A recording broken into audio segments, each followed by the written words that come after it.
Afrique des libertés, je vous salue.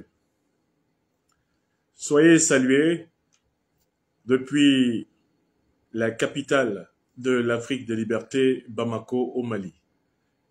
Nous sommes le 20 février 2025.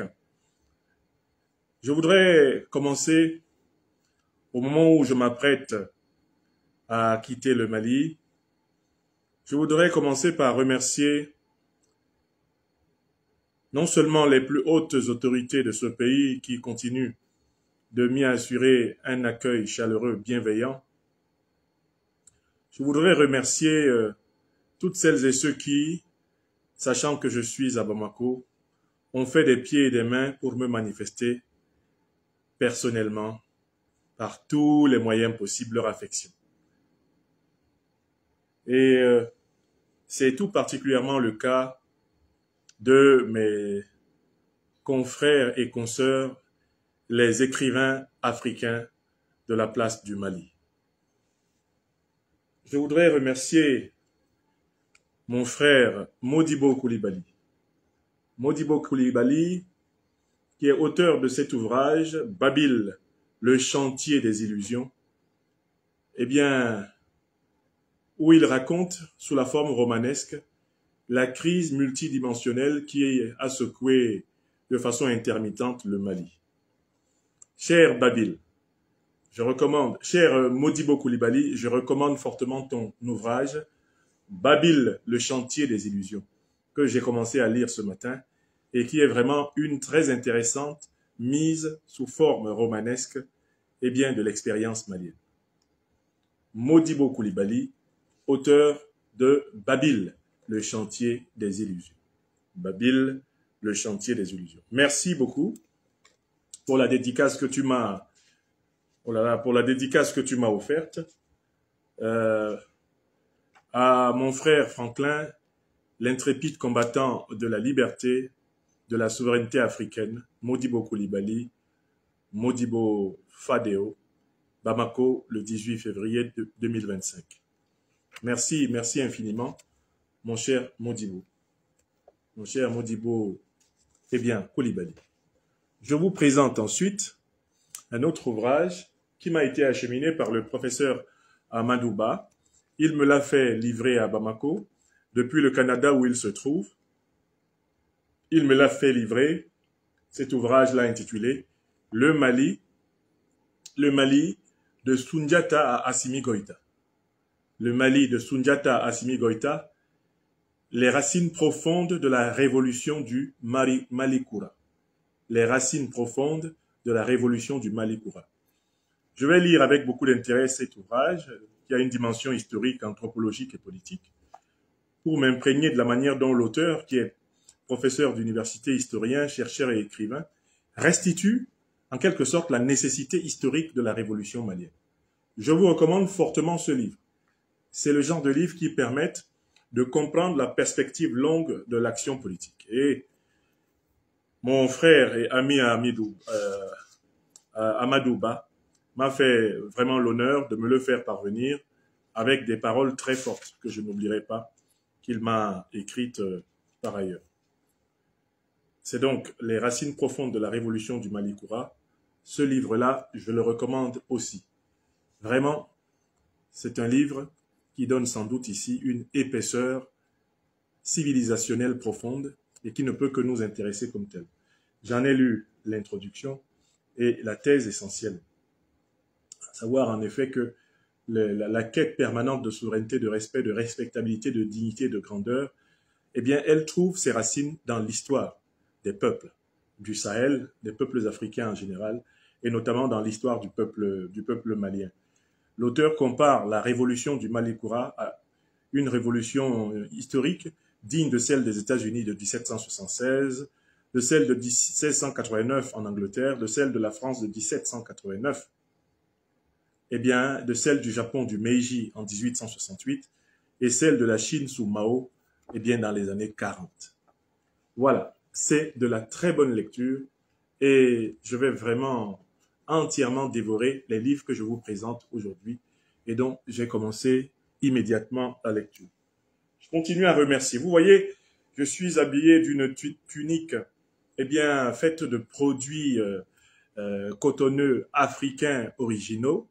Je suis ici habillé par le grand styliste traditionnaliste et spiritualiste Aboubakar Fofana. C'est lui qui m'a offert cet ensemble, ce tissage, qui est vraiment fait avec les produits naturels africains et qui a la particularité vraiment d'avoir des vertus à la fois apaisantes, esthétiques, thérapeutiques. Cet ensemble magnifique, vous voyez, la tunique là que je porte sur ma chemise et le pantalon. Le pantalon. Bravo à Aboubakar Fofana.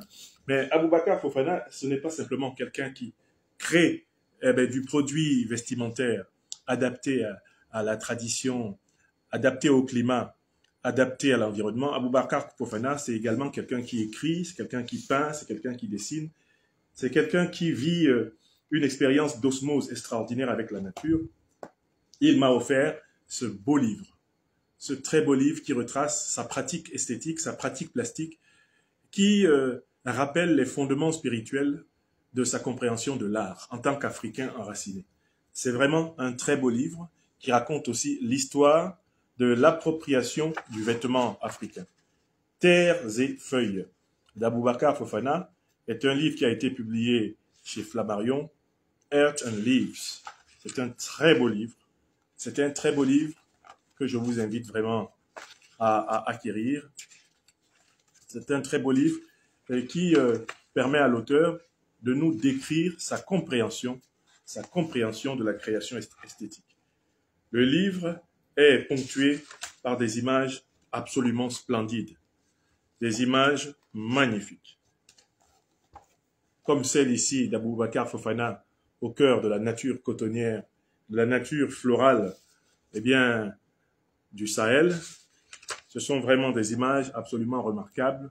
Il montre comment il travaille avec le matériau africain pour produire eh bien, du tissu. Il montre ici eh bien, la récupération, la transformation du matériel végétal africain en tissu vestimentaire hautement thérapeutique. C'est vraiment un livre qui est plein de sensibilité, qui est plein d'émotions et qui m'a été offert par Aboubakar Fofana, comme cette tenue en 2 pièces, un pantalon et bien une tunique que je porte ce matin et qui sont particulièrement bien agréables. J'ai été marcher dans la nature, j'ai été prendre du soleil dans les jardins et c'est avec bonheur que je porte ce vêtement que m'a offert mon frère Aboubakar Fofana. Terre et feuilles, c'est un magnifique bouquin. Merci à Aboubakar, dont j'irai visiter bien, les ateliers lors de mon futur séjour au Mali. J'ai reçu bien, de mon jeune frère Mamoudou Kanambaye. Mamoudou Kanambaye est le petit frère de mon compagnon de lutte, mon jeune frère, le docteur Drissa Kanambaye, qui aujourd'hui est l'un des conseillers bien, des chargés de mission du Premier ministre du Mali. Drissa Kanambaye, spécialiste de communication, qui pendant plus de 10 ans a vécu en Belgique et donc en Europe avec nous, et qui est de retour ici, a un petit frère écrivain qui s'appelle Mamoudou Kanambaye, et qui écrit un livre sur un sujet intéressant, le cerveau collectif, la puissance du cerveau collectif. L'hypothèse fondamentale de ce livre, c'est qu'une civilisation est d'autant plus respectée que ses filles et ses fils s'associent pour pousser leur réflexion le plus loin et le plus haut possible. Une civilisation humaine est d'autant plus respectée que ses filles et ses fils s'associent en permanence pour pousser leur réflexion individuelle et collective au plus haut niveau possible. Et c'est cela le principe du cerveau collectif. C'est l'agrégation de toutes les puissances cérébrales, l'agrégation de toutes les capacités intellectuelles, morales et spirituelles d'une société, afin que celle-ci devienne indomptable, mais en même temps prévoyante, et une société prospère. Eh bien, le principe du cerveau collectif, qui est au cœur, par exemple, de la démarche de l'Institut de l'Afrique des libertés, est étudié ici. Eh bien, Mamoudou Kanambaye, que voici en image derrière son ouvrage, essaye de montrer aux Africaines et aux Africains l'intérêt de penser ensemble, de réfléchir ensemble, l'intérêt d'agir ensemble, l'intérêt de nous efforcer de regarder dans une direction commune, une direction qui soit féconde pour nous et pour les générations futures. J'ai lu avec bonheur ce livre, qui est aussi plein d'anecdotes sur les difficultés qu'il y a à s'entendre dans une Afrique qui a traversé les traites négrières, coloniales, néocoloniales, une Afrique dominée encore amplement par les dictatures. Eh bien, ce n'est pas tout à fait aisé de constituer des cerveaux collectifs dans ces conditions. L'auteur nous en parle ici et nous invite à un optimisme de la pensée et de la création. Je recommande son livre. Je recommande ce livre. J'ai reçu ça, je vous en ai déjà parlé, ce grand volume. J'ai reçu ce grand volume de mon frère, le professeur Badié Hima. C'est un grand volume portant sur le devenir de l'Afrique. Le devenir de l'Afrique. Il a été rédigé par plusieurs chercheurs africains sous la direction de Kom Mama et de Badié Hima. Et en particulier, le livre est consacré à rendre hommage à deux grands philosophes africains originaires du Cameroun, à savoir les professeurs Marcien Toa et Eboussi Boulaga. Alors, je vous ai déjà parlé de ce livre, mais c'est jamais trop tard, je le recommande. Si vous voulez méditer sur le devenir de l'Afrique, en vous inspirant de quelques-uns des plus grands philosophes de tous les temps africains, read this book, please. Lisez ce livre. Anga Ikar Ini. Angayo. Lisez ce livre-ci. Je continue mes récoltes. Eh bien, voilà, ceci m'a été offert par Monsieur Bala Traoré.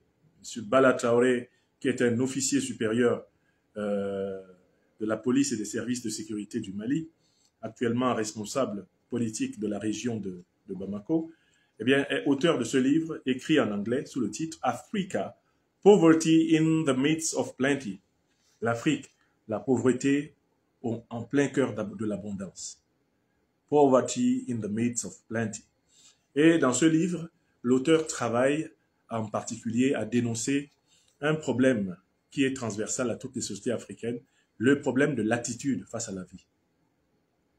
Pour Bala Traoré, il faut que les Africains soient amenés, les Africaines soient amenées à réfléchir sur leur attitude envers la vie. Cette attitude est déterminée par les valeurs choisies. Premièrement, toute personne qui est essentiellement guidée par des objets extérieurs, toute personne qui est essentiellement guidée par le principe de l'accumulation, le principe de l'avoir, ne peut pas utilement participer au développement de l'Afrique. Parce qu'une telle personne sera malléable et modifiable par les changements des facteurs extérieurs.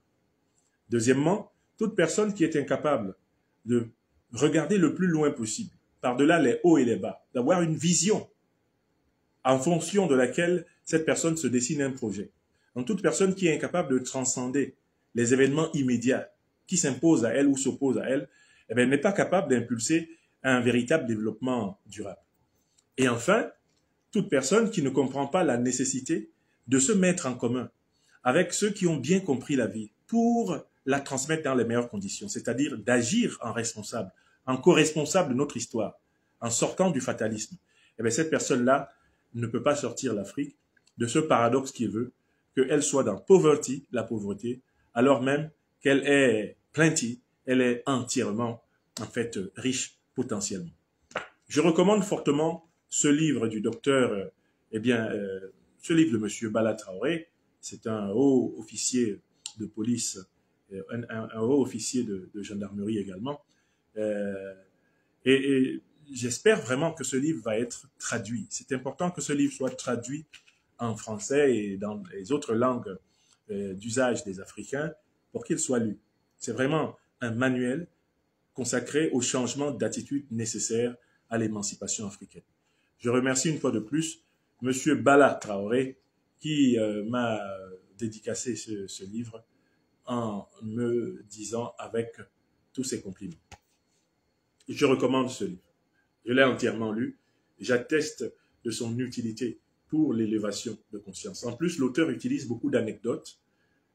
Il utilise beaucoup d'anecdotes dans son livre, ce qui permet de bien faire comprendre les principes qu'il évoque.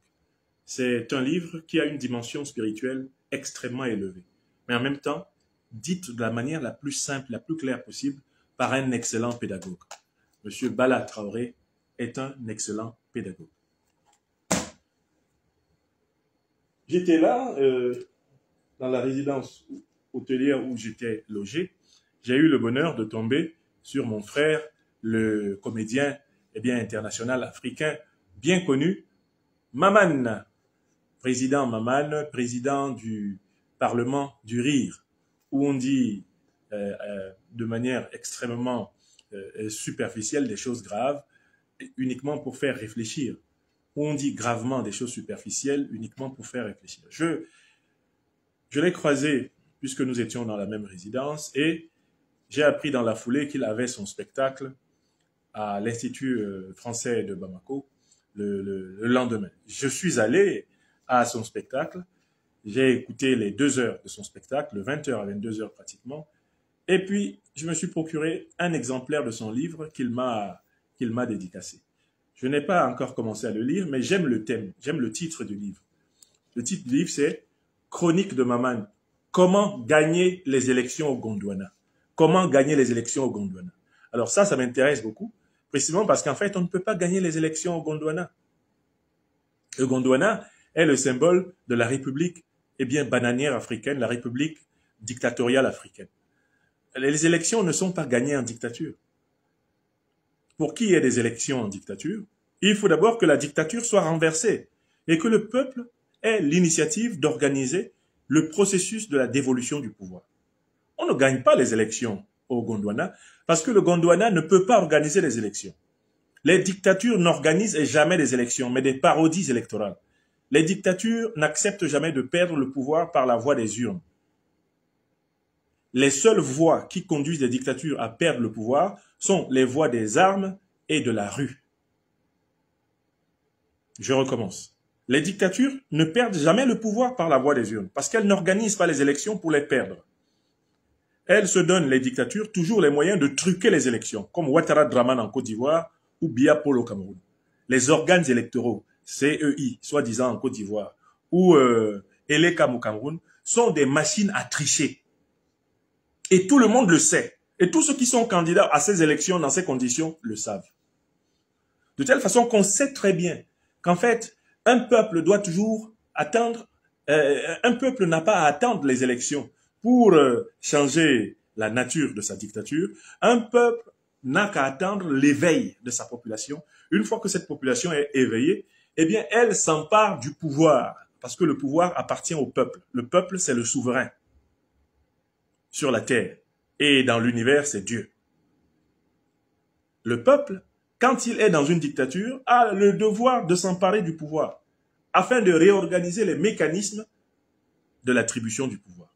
Donc, quand j'ai vu ce livre de Maman, je vais le lire, si possible, pendant d'ailleurs mon voyage retour.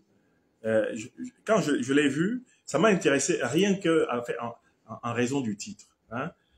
Alors, il me dit ses amitiés dans la dédicace. Mais moi, vraiment, ce qui m'intéresse, c'est de voir comment il explique comment gagner les élections au Gondwana. Comment est-ce qu'on peut gagner les élections au Gondwana? Comment on peut gagner les élections alors que le président a imposé la composition de la commission électorale et que ce sont essentiellement ses partisans qui s'y trouvent? Comme le disait l'ancien président de la République de Côte d'Ivoire, Laurent Gbagbo, lors d'un récent meeting, en regardant la composition de la CEI, Laurent Gbagbo fait observer que si on prétend que les individus qui composent l'actuelle commission électorale ivoirienne, la CEI ivoirienne, si on prétend que ces individus sont neutres, eh bien, pour cela, il faut ne pas connaître ces individus. Mais pour celui qui les connaît, il sait que cette commission électorale en Côte d'Ivoire, et c'est vrai, la commission électorale de Biya au Cameroun, Elekam, est essentiellement composée de gens qui ont faim. C'est-à-dire d'individus qui sont tenus par la loi du ventre. Alors, comment est-ce qu'on peut espérer que des gens qui ont faim, des gens qui sont tenus par la loi du ventre, des gens qui ont besoin en permanence d'être nourris par le restaurant, c'est-à-dire celui qui détient le pouvoir politique au détriment du peuple, comment on peut espérer que ces gens-là acceptent de proclamer des résultats qui vont détrôner leurs bienfaiteurs? à savoir les satrapes reptiliens. Comment peut-on l'espérer? Donc, partout à travers l'Afrique où on a des dictatures en place, il ne faut pas espérer que les urnes changent la donne. Les urnes seront une mascarade. Le dictateur dicte le résultat des élections. La commission électorale répète la dictée venue du palais présidentiel. C'est ce que fait le Conseil constitutionnel. Et c'est ce que fait la télévision nationale sous le contrôle des forces de défense et de sécurité au service du dictateur. Et l'affaire est bouclée. Au bout du compte, on attend une révolte d'une partie de la population défendant tel ou tel candidat et on veut en profiter pour écraser cette partie de la population de manière à intimider toute la population en disant « vous pouvez tout faire sauf envisager le pouvoir ». Donc, partout en Afrique où on n'a pas de véritable état de droit, partout en Afrique où on n'a pas de véritables organes électoraux, mais c'est la rue. C'est le peuple qui doit prendre le pouvoir. C'est le peuple qui doit prendre le pouvoir. Et ailleurs, ce peuple a dû prendre le pouvoir avec les ailes patriotiques et révolutionnaires de son armée. Comme c'est le cas au Mali, comme c'est le cas au Burkina Faso, comme c'est le cas au Niger. Les dictatures africaines mettent les peuples africains en demeure de prendre leurs responsabilités. On ne change pas une dictature par les urnes. C'est la rue ou les forces vives révolutionnaires du pays qui changent une dictature. Mieux, c'est la rue et les forces vives révolutionnaires du pays qui changent une dictature. Et il faut que les Africains observent l'histoire et s'en pénètrent complètement. Alors, tous ceux qui rêvent d'un schéma dans lequel la révolution populaire dans leur pays consisterait à défendre leur soi-disant élection volée, ceux-là peuvent être sûrs qu'ils n'auront dans la rue que les partisans de leur candidature. Et les partisans d'une candidature, fût-elle la plus populaire possible, sont rarement le peuple. Il faut qu'en tant que peuple, les pays africains dont les systèmes électoraux sont truqués s'assument. Bon, voilà les nouvelles que je voulais partager avec vous. Vous savez, je voudrais vraiment remercier tous mes amis à travers le monde pour l'accueil formidable qui est fait. C'est vraiment le best-seller africain du mois de février, L'impérial terrorisme. Notre ouvrage est, après son premier tirage, en rupture de stock, au point que nous avons demandé un nouveau tirage en attendant les tirages qui seront au cœur de la grande dédicace de Ouagadougou, les tirages qui seront au cœur de la grande dédicace de Niamey, et dans toutes les capitales africaines où on voudra bien nous recevoir, nous allons faire procéder à des tirages spéciaux de telle façon que ce livre soit présent massivement sur le continent. C'est un livre qui est un pur produit du continent africain. Il a été conçu, il a été fabriqué, il a été édité, imprimé ici en Afrique. C'est un livre africain. Et je vais prendre toutes les dispositions pour procéder à l'organisation de dédicaces comparables. J'ai déjà l'accord des plus hautes autorités des biens du Burkina Faso et du Niger. C'est une question de programmation. Il faut prendre le temps de bien organiser les événements. Et il nous faut prendre le temps de finir les nouveaux tirages. Parce que le premier tirage est complètement épuisé. En moins d'une semaine, des milliers d'ouvrages ont été commandés et achetés par un lectorat. Ceux qui disent que les Africains ne lisent pas, se trompent. Les Africains lisent. Mais pour cela, il faut que l'écrivain leur donne de bonnes raisons de faire le sacrifice de s'approprier un livre. Les Africains lisent, comme tous les autres peuples, quand ils en ressentent la nécessité, quand ils en ressentent en quelque sorte la passion, quand il y a quelque chose qui les touche, les Africains lisent. Et ça, je voudrais en témoigner. Ce livre est à Bamako où il vient d'être publié et dans toutes les diasporas africaines qui le demandent à corps et à cri. Mais je rappelle qu'il est déjà disponible en version électronique sur Amazon avec une couverture différente, mais le contenu est strictement le même. Si vous tapez Nyamsiwa Cameroun, Dr Nyamsiwa Cameroun wa Africa, l'impérial terrorisme sur la barre de recherche d'Amazon, vous aurez la version ePub, la version Kindle du livre qui apparaît, et vous pouvez la commander pour ceux qui sont aux aux États-Unis, en Europe, partout dans le monde, vous pouvez commander et avoir la version électronique de ce livre déjà. Elle est disponible sur Amazon. Bon, ça c'est fait. Maintenant, dernier point que je voulais aborder, ça aussi c'est en quelques minutes. Je voudrais vous faire constater ce que j'ai commencé à dire hier dans l'émission générale que j'ai donnée très tard le soir et que je vous invite quand même à regarder. Les sanctions de l'Europe contre la Russie, les sanctions de l'Europe contre tous les pays qui de près ou de loin ont été sympathiques envers la Russie, mettons la Chine, l'Iran, les pays africains qui ont voté aux côtés de la Russie à l'Assemblée générale des Nations Unies ou au Conseil de sécurité. Toutes ces sanctions-là, qu'est-ce qu'elles deviennent? Maintenant que Donald Trump affirme la même chose que Vladimir Poutine, que deviennent les sanctions européennes maintenant que Donald Trump affirme la même chose que Vladimir Poutine? Les sanctions européennes, dans ces conditions, deviennent des autosanctions. L'Europe se sanctionne toute seule.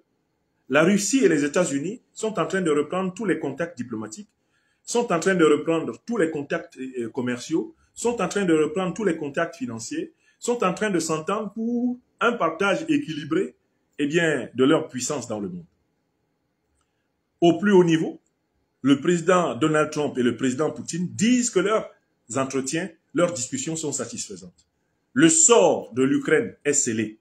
Et le président Donald Trump a fait comprendre à Volodymyr Zelensky qu'il n'a pas à espérer d'avenir politique en Ukraine, dès lors qu'il ne représente même qu'à peine 4% de la population politique ukrainienne.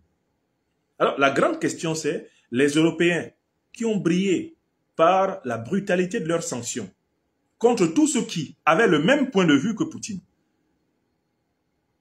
Peuvent-ils continuer à appliquer leur logique de sanctions à Donald Trump? J'attends les sanctions européennes contre Donald Trump, président des États-Unis. Puisque ce que Donald Trump dit aujourd'hui, mais c'est ce que nous disions il y a 1 ou 2 ans. Lorsque nous nous exprimions pour dire la même chose que Donald Trump sur ses réseaux sociaux, que ce soit YouTube, que ce soit Facebook, nos conférences étaient signalées. Les annonces publicitaires qui rapportent des droits d'auteur sur nos conférences suspendues. Parce que nous disions notre conviction que ce n'était pas l'Ukraine qui faisait la guerre à la Russie, mais l'OTAN.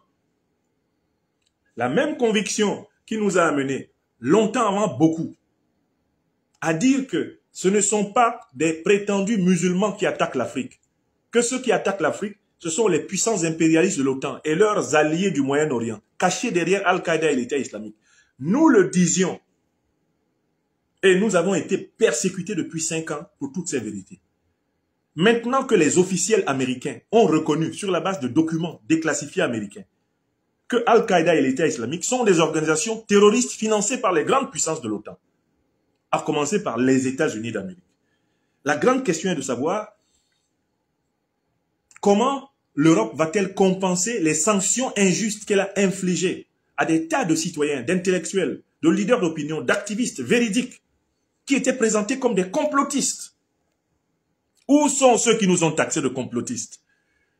Depuis 4 ou 5 ans, quand nous avons dit que nous étions convaincus que l'Afrique n'était pas attaquée pour des raisons religieuses, mais que derrière les organisations Al-Qaïda et l'État islamique, c'était l'OTAN et ses alliés du Moyen-Orient.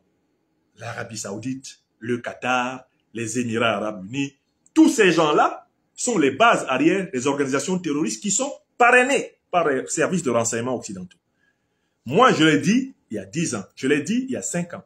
Quand je le disais, on roulait de grands yeux ouverts sur moi. On me menaçait de coups et blessures. On m'a trimballé de garde en vue en garde en vue, à vue. On a fabriqué toutes sortes de procès. On m'a retranché des mois de paye. Même cette année 2025, au mois de janvier, on m'a retranché un demi-mois de paye. Pour ces vérités qui maintenant sont attestées, tamponnées, validées par la plus grande puissance de l'Occident, les États-Unis. La question maintenant, c'est qu'est-ce qu'on fait des sanctions européennes injustifiées? Il suffisait de ne pas répéter la vulgate de Madame Ursula von der Leyen. Quel que soit le sujet, si vous n'êtes pas d'accord avec Ursula von der Leyen en Europe, On vous traque.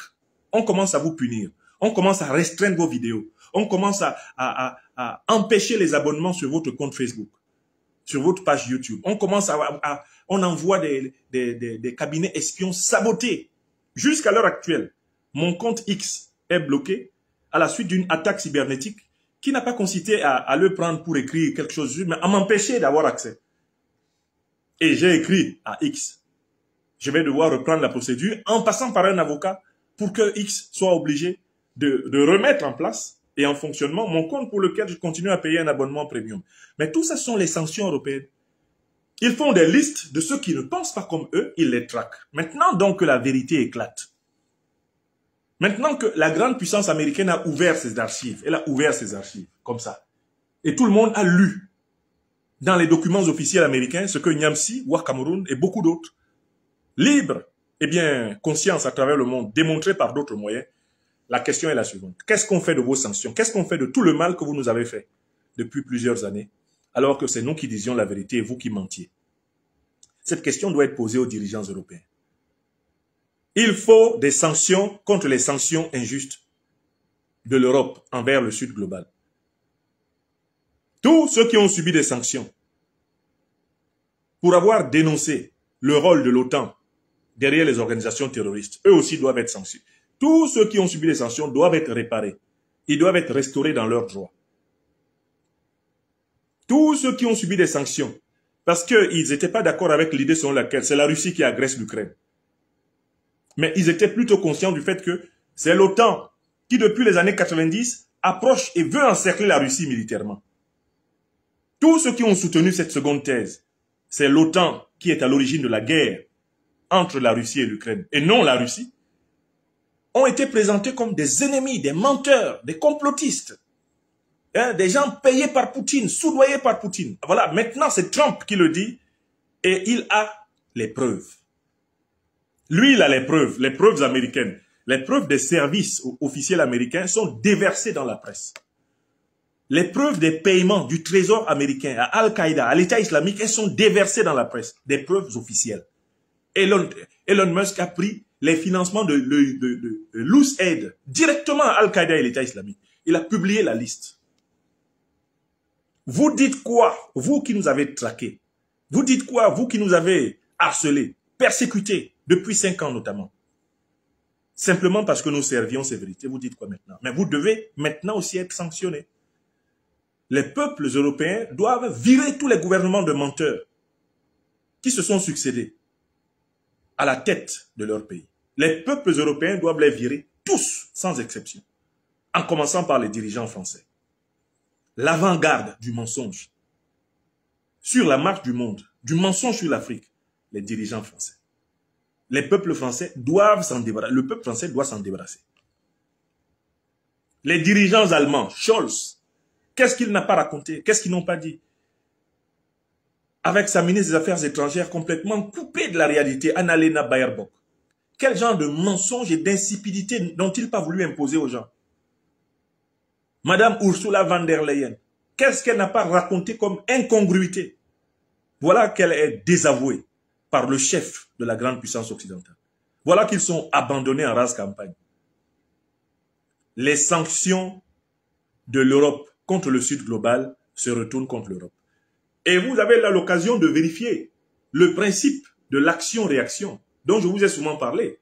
La loi d'action-réaction, la loi karmique que les Bassa Bantous de chez moi au Cameroun appellent Tembnigne, le retour à l'envoyeur. Qui est en train de mordre la poussière maintenant sur la terre? L'Europe. C'est l'Europe qui est en crise énergétique. C'est l'Europe qui est en crise financière. C'est l'Europe qui est en crise démographique. C'est l'Europe qui est en crise morale, spirituelle. Parce qu'en Europe, il y a une perte du sens des valeurs traditionnelles de l'humanité. Une perte de sens incroyable. Qui fait que ce sont des civilisations dont les berceaux sont vides.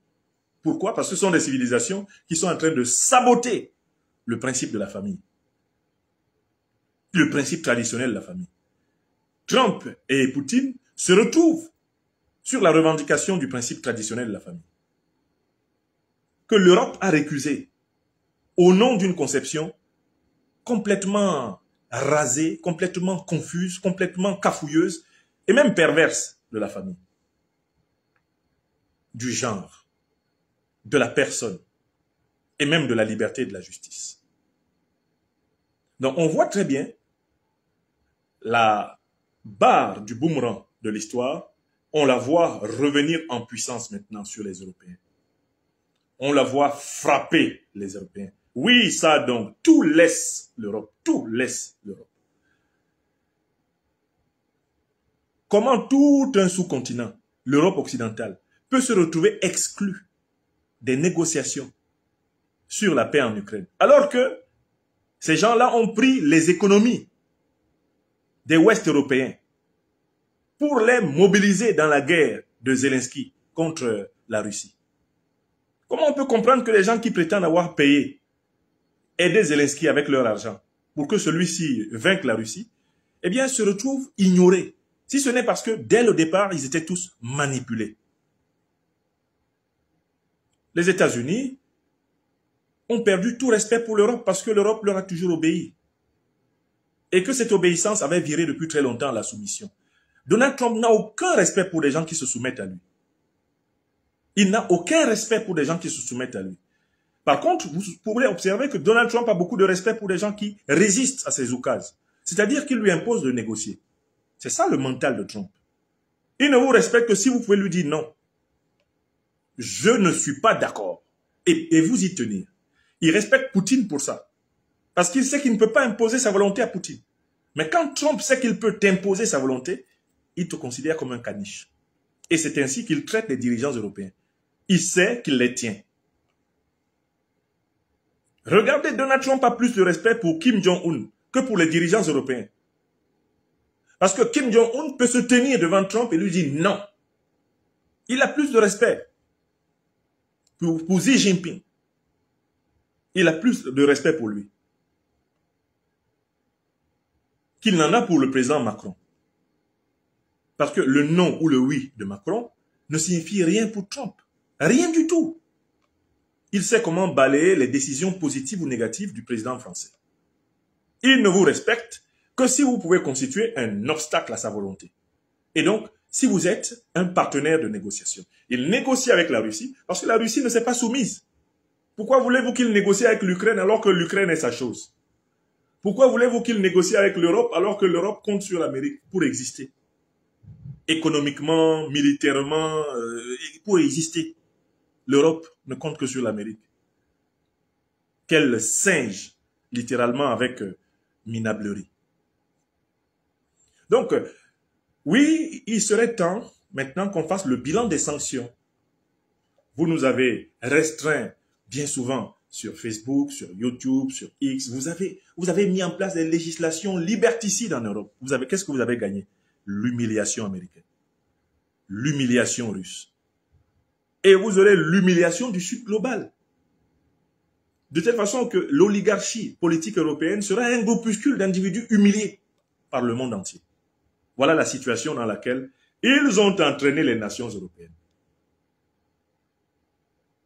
Le manque de consistance, le manque de cohérence, la politique du 2 poids 2 mesures, la politique de l'en même temps, la politique de la volonté clignotante, la politique de l'imposture, de l'esbrouf, de l'arrogance, alors même que on a perdu pied, on n'a même pas de réserve de matières premières pour pouvoir éclairer son pays. Cette politique-là, où la condescendance, l'arrogance, le mépris trônent sur une misère rampante, c'est cette politique qui a perdu l'Europe. C'est cette politique qui a perdu l'Europe. Et je vous le dis du cœur de l'Afrique, en Afrique, on ne regarde plus en direction de l'Europe. L'Afrique regarde dans sa propre direction. L'Afrique est en marche vers sa souveraineté intégrale. Les générations d'Africaines et d'Africains sont en train d'émerger dans tous les secteurs des sociétés africaines pour prendre nos responsabilités. L'Afrique n'attendra plus l'Europe, plus jamais. L'Afrique ne se réglera même pas sur l'Europe comme étant en quelque sorte un sparring partner conceptuel. Non. L'Afrique est en train de se délivrer même de la relation épistémique, la relation de savoir spéculaire. Les Africains ne pensent plus par opposition ou par comparaison avec l'Europe, avec l'Occident. Non. Il y a de nouveau en Afrique un processus de pensée endogène, une spontanéité créatrice propre, qui ne s'encombre, comme le rappelait le professeur Bourema Kansai, lors de la conférence dédicace de notre livre le 15 février 2025, passé à Bamako, qui ne s'encombre d'aucune autorisation, d'aucune permission, d'aucune comparaison et même d'aucune volonté de validation pour s'affirmer. Voilà. Ici à Bamako, siège de l'Institut de l'Afrique des libertés, je voudrais vous dire ma confiance dans le renforcement progressif du cerveau collectif de l'Afrique. Ce séjour au Mali a été vraiment un succès. Je ne l'oublierai jamais. Et le renforcement de l'Institut de l'Afrique des libertés à Bamako se poursuit. Probablement, à partir du mois d'avril, nous aurons de très grands événements scientifiques organisés par l'Institut de l'Afrique des libertés, qui est en train de mettre en place ses bureaux dans la capitale de l'Afrique des libertés, Bamako. Et vous serez au courant de toutes les collaborations que l'Institut de l'Afrique des libertés va tisser, non seulement avec le monde universitaire, mais également avec toutes les autres ONG ou associations au service de la connaissance africaine endogène qu'il y a dans toutes les villes et campagnes de notre continent. Les sanctions européennes contre le Sud global se sont donc retournées contre l'Europe. L'Europe va payer le prix de l'arrogance, le prix de la méchanceté, le prix de la condescendance, et elle ne sera pour cela pas protégée par celui qu'elle croyait être son grand-père tutélaire, son bon papa, son Père Noël, l'oncle Sam, les États-Unis d'Amérique. L'Europe est orpheline. Sans père ni mère, la voici perdue, déboussolée. La voici catastrophée. La voici traumatisée. Les dirigeants européens, aujourd'hui, ne sont écoutés par personne. Ils sont simplement regardés comme des amuseurs de galerie. Ils sont regardés comme des gens à la parole sans effet. À la parole, même pas magique, mais à la parole soporifique. Les journaux télévisés qui se consacrent à relayer leurs déclarations ne sont écoutés par personne. Les Africains, par exemple, se fichent pas mal de savoir ce que les dirigeants européens ont dit dans la journée. S'il y a des propos sur l'Afrique, bon, ça peut intéresser les Africains. Mais ce qu'ils se racontent entre eux, les Africains ont décidé de ne même pas s'en préoccuper. Tellement les Africains sont confiants en leur capacité d'exister en soi et par soi, qu'ils ne se lèvent pas le matin en cherchant à savoir ce qu'a dit Emmanuel Macron, ce qu'a dit Scholz. Les Africains cherchent à savoir où est-ce qu'on en est dans la récupération de notre bien propre, de notre bien commun, la mer Afrique. Donc voilà un peu les nouvelles que je voulais vous donner à chaud. Je voulais partager avec vous les livres qui m'ont été offerts pendant ce séjour au Mali, les émotions que j'en ai tirées, beaucoup de gratitude, beaucoup de joie, beaucoup d'amitié, beaucoup de fraternité. J'ai été reçu à déjeuner dans plusieurs des familles de mes amis, surtout mes collègues philosophes, écrivains de la place du Mali. C'est absolument presque 2 semaines vraiment intenses et vivantes que j'ai passées ici. Je vais préparer résolument les grandes visites du Burkina Faso et du Niger avec le livre. Nous sommes en train de procéder, mes chers amis, au Burkina. Nous sommes en train de procéder à la mise en place du tirage qui va correspondre à vos besoins immédiats de ce livre. Une fois que le tirage sera prêt, on va programmer une dizaine de jours au Burkina Faso. Ça sera, je pense, suffisant déjà pour se rencontrer, pour se parler, après tant d'années d'absence de ma part à Ouagadougou. On fera la même chose à Niamey, dont je suis un fils adopté, au Niger, et partout où ce sera possible en Afrique, on le fera, de telle façon que ce livre devienne un classique de la science politique, de la pensée politique et de la formation citoyenne africaine. L'impérial terrorisme, forme actuelle de l'agression occidentale et moyenne-orientale contre l'Afrique, et preuves irréfutables de l'offensive de l'OTAN en Afrique. Avec une préface du professeur Bourema Kansai. Je vous remercie. Je vous souhaite une bonne journée. Je m'en vais profiter des bonnes choses de Bamako, où, eh bien, je suis depuis plusieurs jours maintenant. Soyez bénis. Aoniche. Et Bessimila. Et Bessimila. Aya Sidibé. Iniche. Et Bessimila. Je salue tous mes amis à travers le monde et je serai brièvement de retour en Europe dans les prochains jours. Puis, ce sera le Burkina Faso. Puis, ce sera le Niger. Promis, juré. Promis, juré. Merci. Portez-vous bien. Merci à celles et ceux qui ont partagé ce programme. Merci à celles et ceux qui continuent à soutenir nos chaînes Facebook, YouTube. Nous étions en exclusivité sur Facebook et sur YouTube, Université Libre d'Afrique des Libertés. Je compte sur vous pour partager eh bien, cette intervention. Il est 12h20 à Bamako. Portez-vous bien. Portez-vous bien. Soyez bénis. Soyez bénis, mes chers amis. Merci. Merci beaucoup. Merci. Portez-vous bien. La première chose, abonnez-vous à cette page. Cliquez sur le bouton s'abonner qui s'affiche juste en bas. Et la deuxième chose, cliquez sur la cloche de notification pour ne rater aucune des vidéos que je publie ici très régulièrement. Retrouvez KDV Africa sur YouTube, Facebook, TikTok.